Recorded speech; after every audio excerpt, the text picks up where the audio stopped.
You've probably seen food hacks like these online before, top tips for tasty treats, but are they too good to be true? Videos like these have clocked up billions of views on YouTube and Facebook, but do all the recipes and tips featured actually work? Or will they just waste your time and ingredients? Here's a milk carton flan from the lifestyle channel Blossom. This video's had 17 million views. You put the ingredients in the carton, microwave it, cool it, and out pops a perfect carton flan. Now, I followed this video step by step. I've used the exact same quantities. Now, the first problem came when I tried to put this in the microwave because the milk carton was too tall, it wouldn't fit. And that got me thinking, well, how did they fit their milk carton full of ingredients in the microwave? And it looks like they didn't, because if you rewatch the video, you'll see that they actually just cut the bottom of the milk carton off. Not to be deterred, I poured the mixture into a gym shaker and followed the rest of the video, putting it in the microwave to boil for 10 minutes. And did I get a flan at the end of it? No, I did not. Next up, Gummy Bear hacks, easy DIY dessert recipes from So Yummy, 3.2 million views. In this video, melting gummy bears turns them into jelly, which you can use to create desserts. Here's my attempt copying exactly what I saw in the video. Turns out gummy bears are actually very thick and gloopy when they are melted, not runny like liquid jelly. Will my spoon go into the jelly just as effortlessly as in the So Yummy video? Well, no, it will not, because as you might expect, this gummy mixture at the bottom of the glass is rock solid. Let's have one more. This is from 5 Minute Crafts. If you've run out of popcorn, why not just shove an ear of corn in the microwave and it will turn into popcorn? Now, I'm sure I don't need to tell you that if you put an ear of fresh corn into the microwave, it won't come out as popcorn, it will just be hot corn. But I was willing to be proved wrong, so I tried it out in the name of science. When it comes out, it is warmer than before.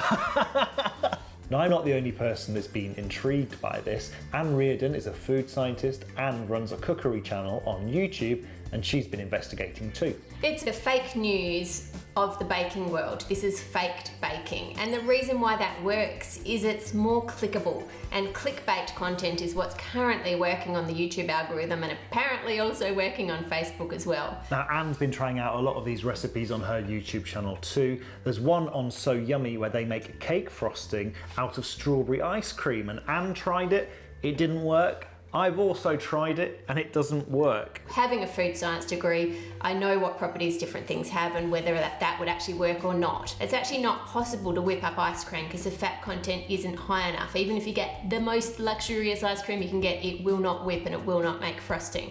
And that's just an example of the faked ones, but there's also some now that are going into dangerous territory as well. On 5 Minute Crafts, they've got one where they put a strawberry into bleach to make a white strawberry. If a child was to watch that and try it and eat it, they're going to consume quite a large amount of bleach, which is obviously not good for them. There's also a So Yummy video where they pour molten caramel over a spinning whisk to get a sort of bird's nest decoration to go on top of a dessert. Molten caramel is hot, like it's hotter than boiling water. So we've made a box and put plastic wrap in front of it. The hot caramel melted right through it. While we're here, those melted caramel cake decorations I showed, that's not the best way to make those either. It takes a long time to melt one sweet, and usually they just burn and stick to the pan. The professional and just as easy way, according to Anne, is to put your sweets in a blender, put a thin layer of that on grease-proof paper, and then put it in the oven for just a few minutes. That's a quick and easy way to make caramel cake decorations that you can try at home.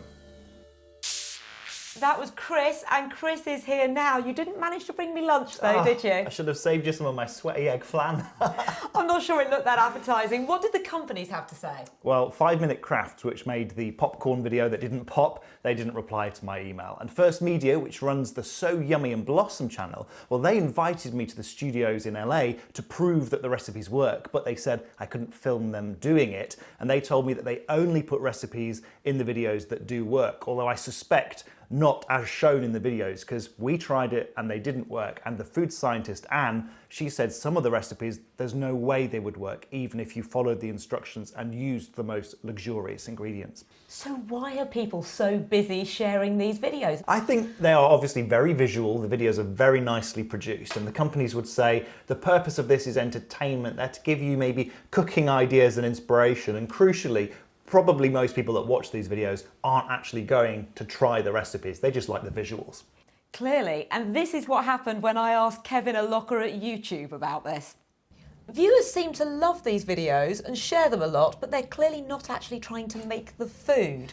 I think for a lot of life hack videos or kitchen hack videos, it's actually not about trying to take that fact or that hack and use it in your own life. It's actually sort of oddly satisfying to see it play out in front of you. It's just another form of entertainment. Does it not matter? Is truth a thing of the past? I think truth is not a thing of the past, but I do think that there's some contexts in which pure accuracy perhaps is not always paramount.